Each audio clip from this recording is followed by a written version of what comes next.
Hello दोस्तों, स्वागत है आपका सच्ची घटना चैनल में। हम सुनाने जा रहे हैं आपको सच्ची घटना पर आधारित कहानी। चलो तो चलते हैं कहानी की ओर। हेलो दोस्तों, मेरा नाम है राजीव। मैं आज आपको मेरे और मेरे परिवार के साथ घटी हुई एक पैरानॉर्मल और अजीब घटना बताने जा रहा हूँ, जो डरावनी याद बनकर आज भी हमारे जेहन में ताज़ा है। मेरी पत्नी सुषमा और मैंने हमारे बेटे अराव के 11वें जन्मदिन पर जंगल सफारी का प्लान बनाया था। मैंने बर्थडे के एक दिन पहले ही जंगल सफारी के लिए गाड़ी बुक करवाई थी। अगली सुबह हम तीनों नेशनल पार्क के गेट के सामने जल्दी पहुंच गए। वहां पता चला कि हमने जो ड्राइवर हायर किया था वह आज काम पर नहीं आया है, तो गाड़ी मुझे ही चलानी पड़ेगी। अंदर जाने से पहले फॉरेस्ट ऑफिसर ने मुझे हिदायत दी थी कि आप जंगल में ज्यादा भीतर तक नहीं जा सकते और याद से 5 बजे तक जंगल से बाहर निकल आना। कुछ भी हो जाए, जंगल के तालाब के पास बिल्कुल नहीं जाना। जंगल की खूबसूरती। कुछ दिनों से वहां पर लोगों ने भूतिया घटनाएं अनुभव की है। उसके बाद हमने जंगले में प्रवेश किया। जंगले सच में काफी खूबसूरत था। सुंदर सुंदर फूलों की वादियां, रंग बिरंगी पक्षी, कुदरत का ये नजारा देखकर मन की सारी थकावट दूर हो गई थी। मन जैसे तनाव मुक्त हो गया। काफी देर से हम जंगले में घूम रहे थे। हमारे अलावा वहां और भी परिवार जंगले घूमने आए हुए थे। हम 3 से 4 घंटे जंगले में अलग अलग जगह नए जानवर और पक्षी देखने के लिए घूमते रहे। फिर मुझे उस फॉरेस्ट ऑफिसर की कही बात याद आई कि तालाब के पास जाना मना है, जो वहां से कुछ ही दूर था। मैं और मेरी बीवी पेशे से साइंटिस्ट है, इसीलिए भूत प्रेत आत्मा इन सब पर विश्वास नहीं करते थे।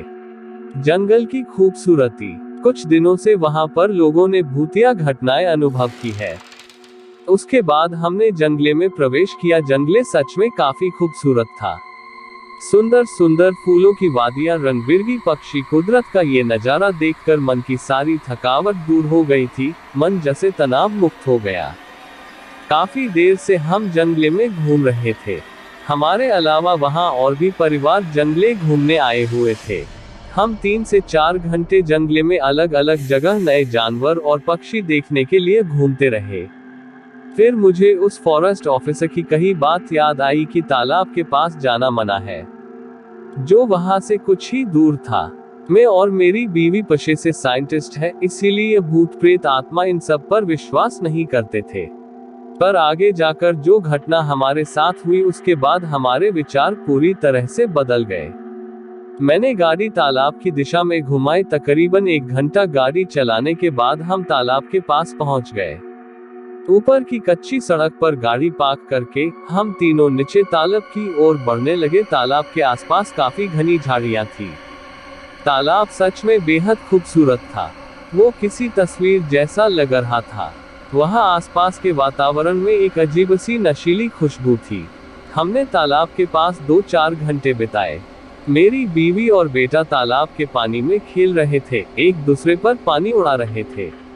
सुषमा ने कहा, राजीव तुम कुछ बोलते क्यों नहीं, आओ ना हमारे साथ पानी में एंजॉय करो। पर मेरा ध्यान कहीं और था। मैं एक बात निरीक्षण कर रहा था। हम लोग इतनी देर से वहां पर थे, पर अभी तक एक भी जिंदा मछली तालाब के किनारे के आसपास नहीं दिखी थी और ना ही तो कोई पक्षी पानी पीने आया।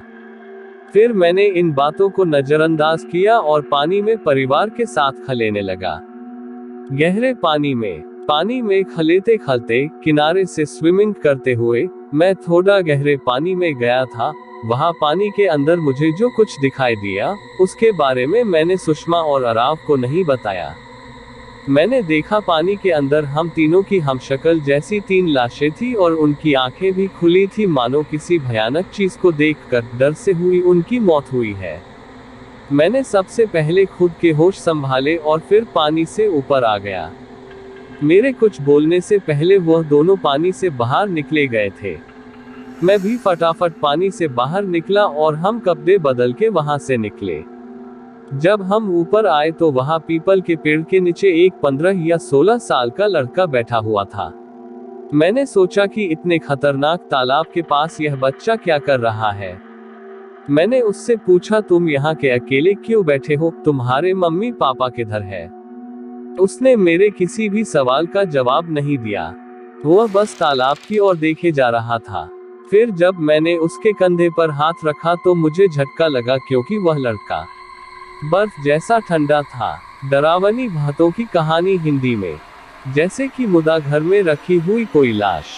मुझे कुछ अजीब सा महसूस होने लगा और हम उस बच्चे को वहीं छोड़कर ऊपर गाड़ी के पास आए तो गाड़ी के पास के बूढ़ी माताजी बैठी थी। उसने मरी पत्नी से कहा, बेटी तुम्हारे पास कुछ खाने के लिए है क्या? सुषमा ने उसे कुछ सैंडविच और बिस्किट पैकेट दिए। वो माताजी मेरी तरफ देख रही थी। मैंने उनसे कहा, माताजी क्या मैं आपको कहीं छोड़ दूं? वह गहरी आवाज में बोली, आंखों देखी किसी भी बात पर भरोसा मत करना और अपने अंतर्मन की आवाज को कभी अनसुना मत करना। ये शब्द कहकर वह माताजी जंगल में चली गई। हम जंगल से निकले ही थे कि थोड़ी ही दूर जाकर गाड़ी अचानक बंद पड़ गई। कहानी के अगले भाग की लिंक नीचे दी गई है। तो दोस्तों कैसी लगी आपको ये कहानी? ऐसी कहानी के लिए दोस्तों चैनल को सब्सक्राइब करें। चलो तो मिलते हैं अगली वीडियो में।